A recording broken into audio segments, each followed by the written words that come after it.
तुम्हारा फोन तुम्हारे हाथ में होता है, रूम में कोई नहीं होता है और दिमाग बस एक ही चीज मांगता है, पॉन। हर बार तुम खुद से कहते हो बस आखिरी बार देख रहा हूँ, लेकिन सच बताओ क्या ये आखिरी बार कभी आता है? तुम खुद से पूछते हो मैं वीक हूँ क्या? सभी तो देखते हैं मैं अलग क्या कर रहा हूँ, लेकिन क्या तुमने कभी नोटिस किया तुम्हारा फोकस कम हो गया है, कॉन्फिडेंस डाउन है, हर बार देखने के बाद गिल्ट महसूस होता है। क्या तुम भी कभी बिना देख के नहीं सो पाते? क्या तुम्हारी प्रोडक्टिविटी जीरो हो गई है? सबसे डेंजरस पार्ट है कि तुम एडिक्टेड हो चुके हो बिना रियलाइज किए कि ये तुम्हारी मेंटल हेल्थ, तुम्हारा करियर और तुम्हारे रियल रिलेशनशिप्स बर्बाद कर रहा है। ये सिर्फ एक हैबिट नहीं है, ये एक साइलेंट किलर है। इस वीडियो में हम बात करेंगे फोन एडिक्शन कैसे शुरू होता है, दिमाग को कैसे कंट्रोल करता है और सबसे जरूरी इससे कैसे छुटकारा पाएं। वॉच टिल द एंड, क्योंकि हो सकता है ये वीडियो तुम्हारी लाइफ बदल दे।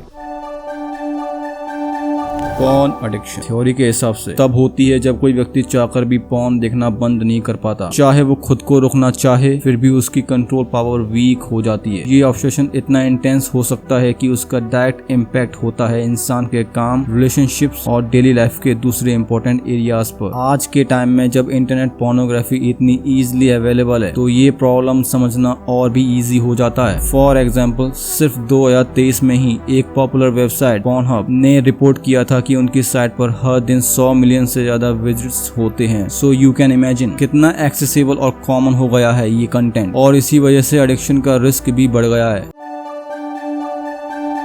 साइंटिस्ट के बीच आज भी ये डिबेट चल रही है क्या पोर्नोग्राफी का heavy use actual medical addiction की कैटेगरी में आता है या नहीं। वर्ल्ड हेल्थ ऑर्गेनाइजेशन ने 2018 में एक नया मेंटल हेल्थ डिसऑर्डर रिकॉग्नाइज किया, compulsive sexual behaviour disorder CSBD। इसमें पॉर्न का नाम डायरेक्टली नहीं लिया गया, लेकिन डिसऑर्डर तब माना जाता है जब सेक्सुअल एक्टिविटीज एक इंसान की लाइफ का सेंट्रल फोकस बन जाए, इतना ज्यादा कि वो अपनी हेल्थ, पर्सनल केयर और दूसरी जिम्मेदारियों को निगलेक्ट करने लगे। एक स्टडी हुई थी उन मैन पर जो प्रॉब्लमैटिक पोर्नोग्राफी यूज PPU के लिए ट्रीटमेंट ले रहे थे। उनके ब्रेन्स ने सेक्सुअल इमेज देखते वक्त वैसी ही रिस्पॉन्स दिखाई जैसे ड्रग या अल्कोहल एडिक्शन में होती है, जैसे रिवॉर्ड, मोटिवेशन और मेमोरी सर्किट्स का एक्टिवेट होना। लेकिन ये भी एक फैक्ट है कि पोर्न एडिक्शन को अब तक DSM diagnostic and statistical manual of mental disorders में इंक्लूड नहीं किया गया है, जो कि डॉक्टर्स का ऑफिशियल गाइड बुक है मेंटल डिसऑर्डर्स डायग्नोस करने के लिए। कुछ रिसर्च स्टडीज ये भी क्लेम करती हैं कि पॉर्न देखने से ब्रेन के वो एरियाज एक्टिवेट ही नहीं होते जो एडिक्शन से जुड़े होते हैं, बल्कि उनमें एक्टिविटी कम हो जाती है। कुछ साइंटिस्ट ये भी पॉइंट आउट करते हैं कि अब तक की स्टडीज या तो पुअरली डिजाइन थी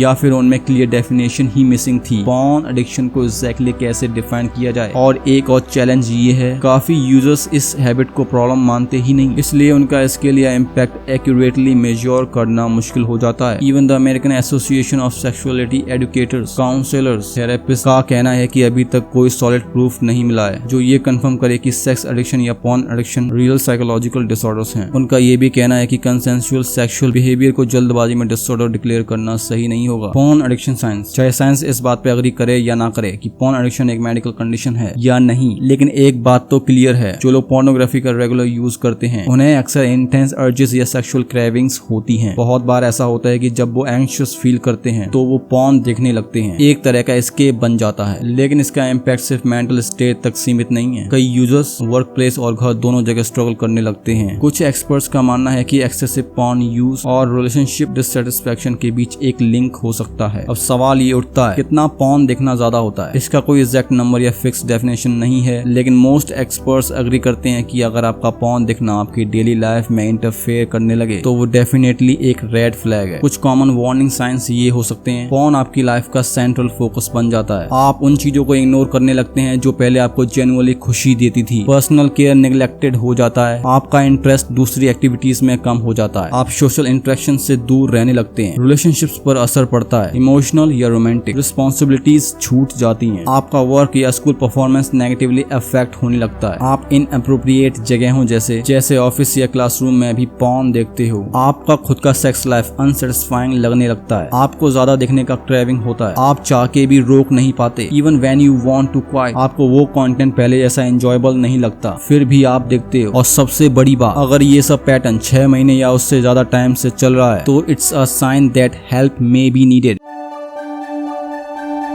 पॉर्न एडिक्शन को लेकर मेडिकल और मेंटल हेल्थ कम्युनिटी में अभी भी काफी कंट्रोवर्सीज हैं। इस वजह से इसका कोई clear cut cause officially define नहीं है, लेकिन कंपल्सिव सेक्सुअल बिहेवियर के कॉजेज हमें कुछ इंपॉर्टेंट क्लूज दे सकते हैं जो पॉर्न एडिक्शन के पीछे के रीजंस को समझने में हेल्प करते हैं। चलिए देखते हैं क्या हो सकते हैं possible causes. Brain chemical imbalance. हमारे ब्रेन में कुछ केमिकल्स होते हैं जैसे सेरोटोनिन, नोरपाइनेफ्रिन जो मूड को रेगुलेट करते हैं। जब इनका लेवल डिस्टर्ब हो जाता है तो इंसान कंपल्सिव बिहेवियर डेवलप कर सकता है, including heavy porn use. Brain pathway changes. अगर एडिक्शन डेवलप हो जाता है तो ये ब्रेन के सर्किट्स में परमानेंट चेंजेस ला सकता है। इंसान को सेम प्लेजर फील करने के लिए बार बार ज्यादा पॉर्न देखना पड़ता है, just like other addictions. Brain disease. कुछ मेडिकल कंडीशंस जैसे एपिलेप्सी, डिमेंटिया या Parkinson's treatment with dopamine brain के उस पार्ट को इफेक्ट करते हैं जो सेक्सुअल बिहेवियर कंट्रोल करता है। इससे भी कंपल्सिव सेक्सुअल अर्जेस बढ़ सकती हैं। अब बात करते हैं उन एक्सटर्नल फैक्टर्स की जो पॉर्न एडिक्शन के चांसेस को बढ़ा सकते हैं। Easy access. आजकल के डिजिटल वर्ल्ड में पोर्नोग्राफी सिर्फ एक क्लिक दूर है। ये एक्सेसिबिलिटी इस बिहेवियर को और भी कन्वीनियंट बना देती है। प्राइवेसी। पॉर्न देखना आज के टाइम में इतना प्राइवेट और डिस्क्रीट हो गया है कि ये बिहेवियर छुपके डेवलप हो सकता है। सीक्रेसी में कंपल्सिव हैबिट्स और भी स्ट्रॉन्ग बन जाती हैं। और कुछ पर्सनल या साइकोलॉजिकल फैक्टर्स भी हैं जो रिस्क बढ़ा सकते हैं। ड्रग और अल्कोहल यूज या अगर फैमिली में किसी को ये प्रॉब्लम रही हो। मेंटल हेल्थ इश्यूज जैसे डिप्रेशन, एंजाइटी या गैम्बलिंग एडिक्शन। फैमिली कॉन्फ्लिक्ट्स या घर के स्ट्रेसफुल एनवायरनमेंट। और अगर किसी के साथ फिजिकल या सेक्सुअल अब्यूज हुआ हो पास्ट में।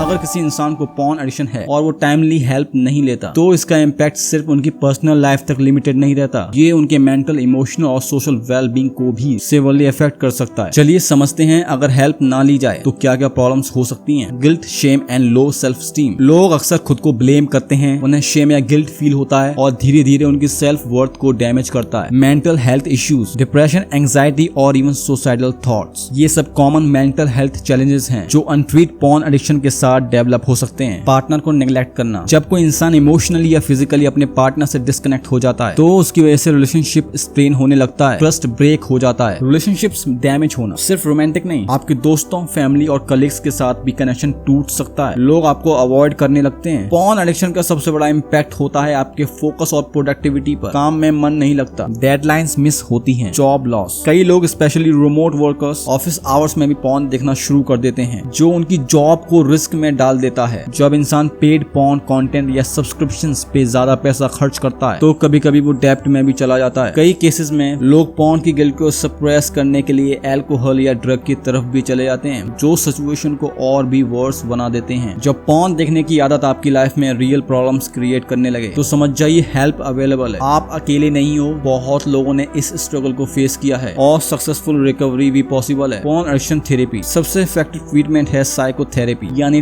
टॉक थेरेपी, जिसमें कुछ स्पेसिफिक टेक्निक्स हेल्प कर सकती हैं। कॉग्निटिव बिहेवियरल थेरेपी CBT, ये एक वेल नोन थेरेपी है जहां आप एक ट्रेन मेंटल हेल्थ प्रोफेशनल के साथ काम करते हो, अपनी प्रॉब्लमेटिक थॉट्स और बिहेवियर को आइडेंटिफाई करते हो और उनको रिप्लेस करने के लिए हेल्दी वेज सीखते हो। Acceptance and commitment therapy ACT, ये CBT का ही एक टाइप है जिसमें फोकस होता है थॉट्स को एक्सेप्ट करने पर बिना उनसे लड़ने के, और उस एनर्जी का यूज करके आप अपने लाइफ के रियल वैल्यूज के अकॉर्डिंग एक्शंस लेते हो। साइकोडायनामिक साइकोथेरेपी, इसमें गोल होता है आपके अनकॉन्शियस थॉट और पैटर्न्स को समझना जिनसे आपका बिहेवियर कंट्रोल हो रहा है। आप अपने डीप मोटिवेशंस को एक्सप्लोर करते हो और इंटरनल कॉन्फ्लिक्ट्स रिसॉल्व करते हो। मेडिकेशन फॉर पॉर्न एडिक्शन, कुछ केसेस में मेडिकेशंस भी हेल्पफुल होती हैं, स्पेशली जब कंपल्सिव बिहेवियर का लिंक ब्रेन केमिस्ट्री से होता है। एंटी डिप्रेसेंट्स, ये डिप्रेशन, एंजाइटी या OCD जैसे कंडीशंस में यूज होते हैं और ऑब्सेसिव पॉर्न यूज को रिड्यूस कर सकते हैं। नलट्रेक्सोन, ये ड्रग एडिक्शन में यूज होता है, ये ब्रेन के उस पार्ट को ब्लॉक करता है जो प्लेजर फील करता है एडिक्टिव बिहेवियर से। मूड स्टेबलाइजर्स, बाइपोलर डिसऑर्डर जैसे कंडीशंस के लिए ये कंपल्सिव सेक्सुअल अर्जेस को कंट्रोल करने में मदद करता है। एंटी एंड्रोजेंस, ये मेल सेक्स हार्मोन्स के इफेक्ट को रिड्यूस करते हैं और सेक्सुअल अर्जेस को कम कर देते हैं। आपका क्या ओपिनियन है पॉर्न एडिक्शन के बारे में? क्या ये रियल प्रॉब्लम है या सिर्फ ओवर हाइप? कमेंट्स में अपनी ऑनेस्ट ओपिनियन लिखो, मैं सबके थॉट्स पढ़ता हूँ। और ऐसे ही और क्यूरियस टॉपिक्स के लिए सब्सक्राइब करो और बेल आइकन दबाओ ताकि एक भी वीडियो मिस ना हो।